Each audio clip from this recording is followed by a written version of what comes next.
여러분 안녕하십니까.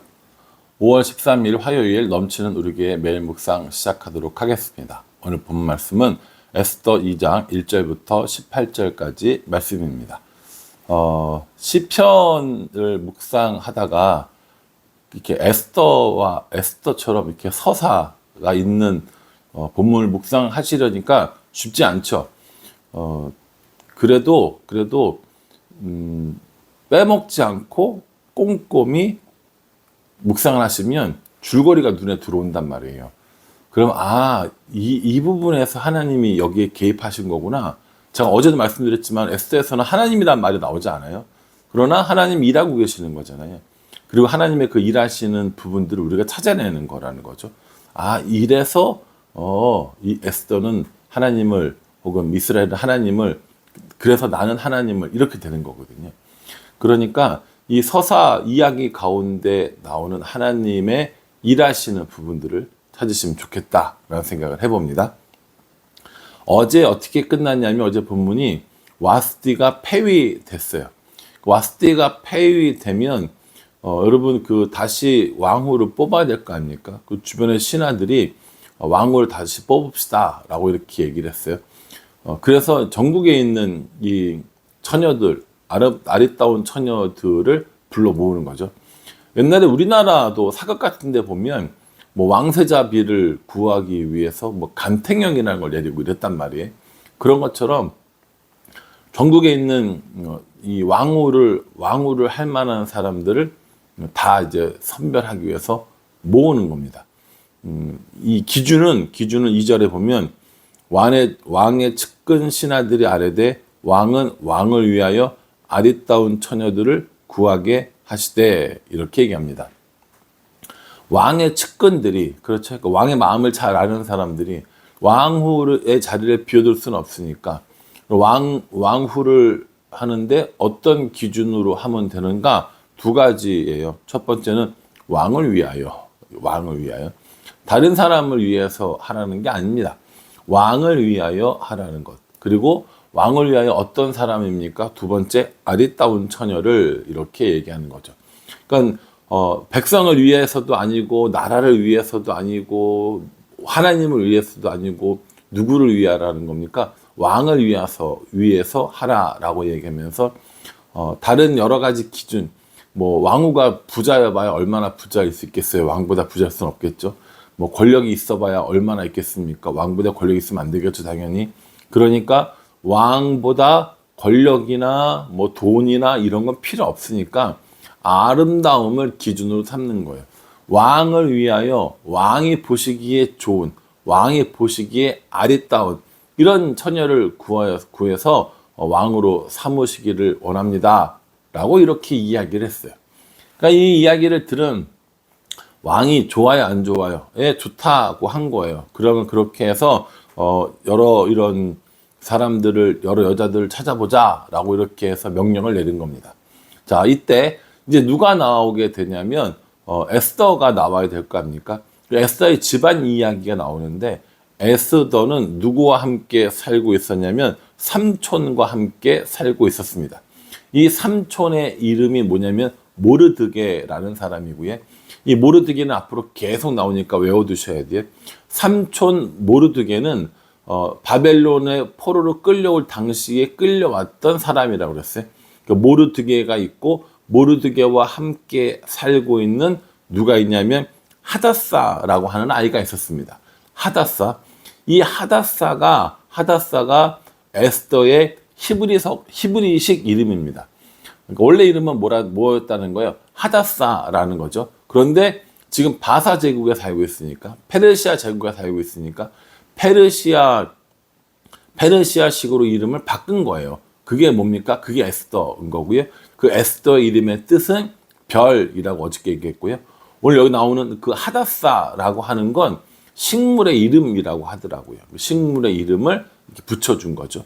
그 히브리 이름 하다사라는 말은 이 에스더서 전체를 통틀어서 딱 한 번 여기에 나옵니다. 7절이요. 그의 삼촌의 딸 하다사 곧 에스더는 부모가 없었으나 용모가 곱고 아리따운 처녀라. 그의 부모가 죽은 후에 모르드게가 자기 딸같이 양육하더라. 이렇게 얘기합니다. 여기가 지금 이 에스더가 왕후의 조건에 맞아요, 안 맞아? 딱 맞죠? 어떤 여인입니까? 아리따운 여인입니다. 아리따운 여자로 되게 유명했던 사람인가 봐요. 이건 좀 여담이긴 한데 이스라엘 사람들이 가장 미녀로 치는 세 사람이 있다고 합니다. 그 이제 사라, 그리고 리브가, 그리고 에스더, 이 세 사람을 이스라엘 3대 미녀라고 이야기를 한다고 해요. 에스더가 어려서부터 삼촌이랑 지내면서 부모님을 이제 잃게 된 거고, 삼촌과 지냈는데 용모가 곱고 매우 아리따운 이런 사람이었다라고 얘기합니다. 모르드게는 좋은 삼촌이었고 좋은 부모 역할을 했던 거죠.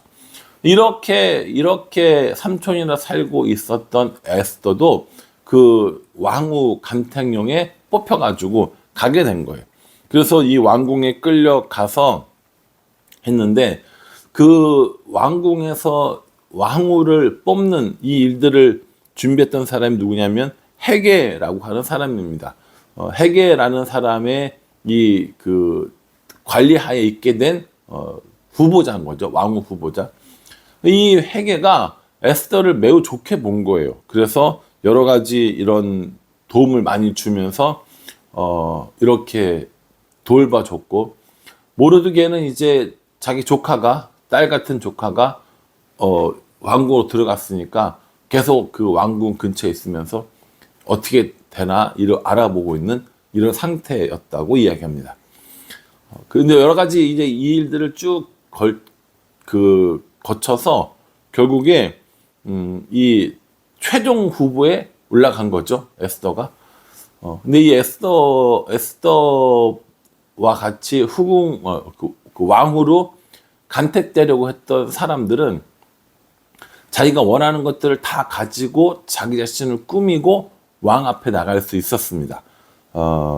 그런데 어디 보시면 어디 있냐면 12절 좀 긴데 처녀마다 차례대로 아하수에로 왕에게 나아가기 전에 여자에 대하여 정한 규례대로 12달 동안을 행하되 6달은 모략기름을 쓰고 6달은 향품과 여자에게 쓰는 다른 물품을 써서 몸을 정결하게 하는 기한을 마치며 13절이요. 처녀가 왕에게 나아갈 때에는 그가 구하는 것을 다 주어 후궁에서 왕궁으로 가지고 가게 하고, 이렇게 얘기합니다. 정결 의식을 얼마 동안 합니까? 1년 동안 치릅니다. 6개월 동안은 모략이름, 6개월 동안은 향품과 다른 물품을 써서 몸을 정결하게 해요. 그리고 왕에게 나갈 때는 이 여자가 원하는 건 다 주는 거예요. 꾸밀 수 있는 건 다 주는 거죠. 왜냐하면 아름다운 여자를 뽑는 거니까. 자기가 이렇게 꾸밀 수 있는, 아름답게 할 수 있는 모든 걸 다 제공해 주는 이런 상황인 거죠. 에스더 차례가 됐어요. 에스더는 차례가 됐는데 15절이요. 모르드게의 삼촌 아비하일의 딸 곧 모르드게가 자기의 딸같이 양육하는 에스더가 차례대로 왕에게 나아갈 때에 궁녀를 주관하는 내시 헤게가 정한 것 외에는 다른 것을 구하지 아니하였으나 모든 보는 자에게 사랑을 받더라. 이렇게 얘기합니다. 이게 무슨 말씀인지 알겠죠? 왕후 후보들이 되게 많을 거 아닙니까? 많은 후보들이 있는데 다른 왕후 후보들은 자신이 아리따워 보이는 일을 위해서 모든 것들을 다 동원했고 다 그걸 다 제공해 줬어요. 그런데 에스더는 기본적으로 나오는 것만 가지고도 가장 아름다운 사람으로 사람들에게 인정받았다라는 겁니다. 저는 이 말씀 묵상하면서 무슨 생각을 했냐면, 소유가 우리를 아름답게 하거나 소유가 우리를 부하게 하는 것이 아니다라는 생각을 했습니다. 여기서 이제 이렇게 얘기하면, 그러면 뭐 예쁘게 태어난 사람들은 예쁘고 부하게 태어난 사람들은 부하고 그렇게 되는 거 아닌가요? 라고 얘기하실지 모르는데, 우리가 무언가를 가져서 무언가를 뭐 얻어서 아름다워지고 부해지는 것이 아니라 사람들이 에스더가 뭐 특별한 것들을 가지지 않아도 아름답고 귀했던 것처럼, 그래서 왕후가 된 것처럼 그 마음 속에 무엇을 가지고 있느냐, 그의 삶 속에 무엇을 가지고 있느냐, 혹은 신앙적으로 이야기하자면 그 사람이 정말 하나님과 함께하는 삶을 살고 있느냐, 이게 정말 하나님이 기뻐하시는 아름다움이 아닐까라고 생각합니다. 여기서 아름답다라는 건 여성들에게만 해당되는 건 아닙니다. 우리가 에스더를 보고 있기 때문에 그냥 아름답다라는 표현을 쓰는 것이죠. 사람도 이렇게 아름다움이라는 아름다워진다라는 걸 이야기하고 싶은 겁니다. 아, 그 말이 이렇게 어렵지? 생각이 이거예요. 뭔가 막 자기를 치장하고 자기를 꾸미고 인위적으로 아름답게 하려고 한 거예요. 다른 왕후 후보자들은. 근데 이 에스더는 기본적으로 그냥 기본적인 것만 있어도 충분히 모든 사람들에게 아름다움을 얻고, 그리고 결국에는 왕후로 뽑히게 된단 말이에요. 우리도 다른 사람들에게 아름다워 보이고, 다른 사람들에게 그럴듯하게 보이고, 다른 사람들에게 신앙 있게 보이기 위해서 이것저것으로 치장하고 꾸미고 우리를 만들어내려고 하는 것들이 있을 수 있다라는 거죠. 저 같은 사람들이 더 그렇죠. 담임 목사이고 사람들 앞에 되게 나서야 되고 드러내야 되고 보여야 되고, 이렇기 때문에 보여지는 모습이 더 좋았으면 좋겠고 보여지는 모습이 아름다웠으면 좋겠는 거죠. 그러니까 내게 아닌 거 가지고 날 자꾸 꾸미는 거예요. 내게 아닌 거 가지고 내 거라고, 내 거인 것처럼 하는 겁니다. 근데 진짜 아름다움, 진짜 자신의 모습은 하나님으로부터 나온다라는 걸 에스더가 우리에게 보여주고 있다라는 겁니다.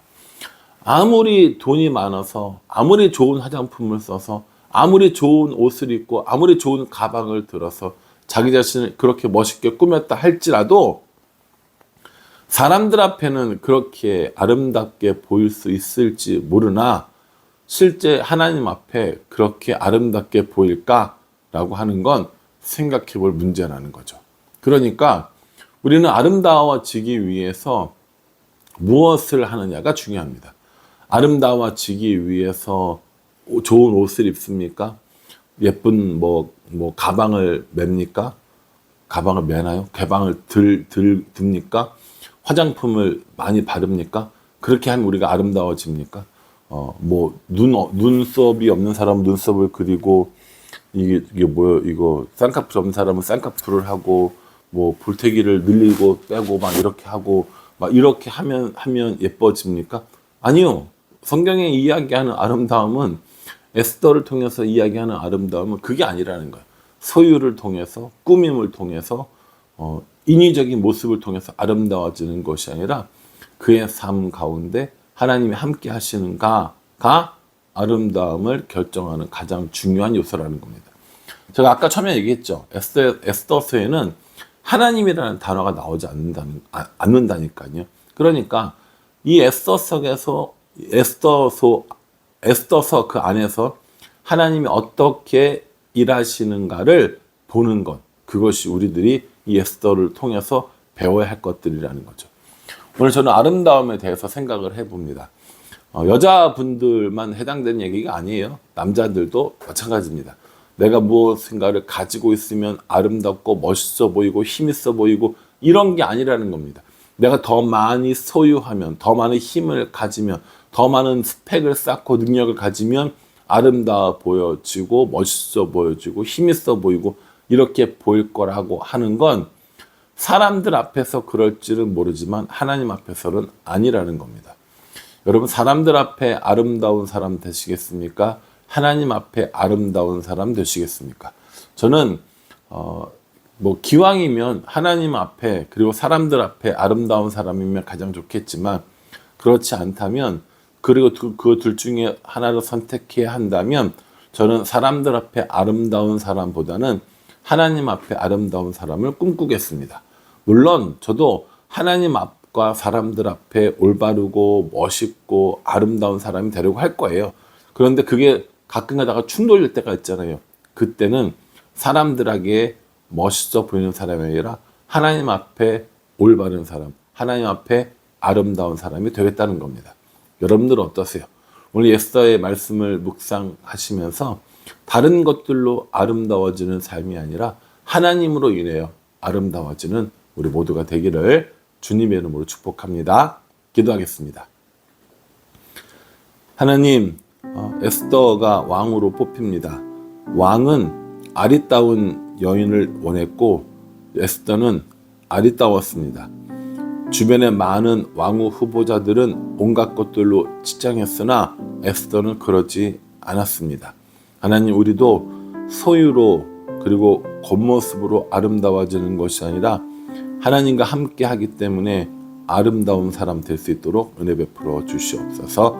예수님의 이름으로 기도합니다. 아멘. 예, 여러분들은 이 말씀 묵상하시면서 어떤 것들을 묵상했는지 꼼꼼히 스스로 점검해 보시고요. 또 이 말씀을 통하여서 하나님께 아름다운 우리 모두가 되기를 간절한 마음으로 기도하겠습니다. 감사합니다.